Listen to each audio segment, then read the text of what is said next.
कोकणातील प्रत्येक अपडेट जाणून घेण्यासाठी आजच माझे कोकणच्या सोशल मीडिया प्लॅटफॉर्मला लाईक, फॉलो आणि सबस्क्राईब करा। प्रजासत्ताक दिनानिमित्त रत्नागिरीतील मुख्य ध्वजवंदन सोहळा जिल्ह्याचे पालकमंत्री उदय सामंत यांच्या हस्ते संपन्न झाला। यावेळी रत्नागिरी शहरातील छत्रपती शिवाजी महाराज मैदानावर पोलीस पथकाच्या विविध विभागाचे पथसंचलन पार पडले। यावेळी जिल्हाधिकारी एम देवेंद्र सिंग, जिल्हा पोलीस अधीक्षक धनंजय कुलकर्णी तसेच जिल्हा परिषदचे मुख्य अधिकारी कीर्ती किरण पुजार उपस्थित होते। प्रजासत्ताक दिन साजरा करण्यासाठी रत्नागिरीकरांनी आणि शालेय विद्यार्थ्यांनी आपली उपस्थिती दर्शवली।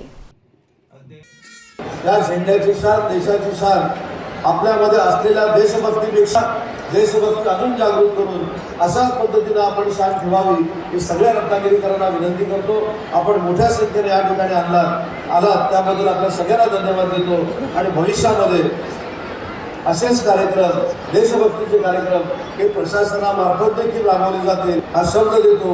मागच्या सरकारमध्ये माननीय एकनाथ शिंदे साहेबांच्या नेतृत्वाखाली जी ऐतिहासिक योजना आपण आणली, मुख्यमंत्री माझी लाडकी बहीण योजना, याच्यामध्ये देखील भविष्यामध्ये खंड पडणार नाही।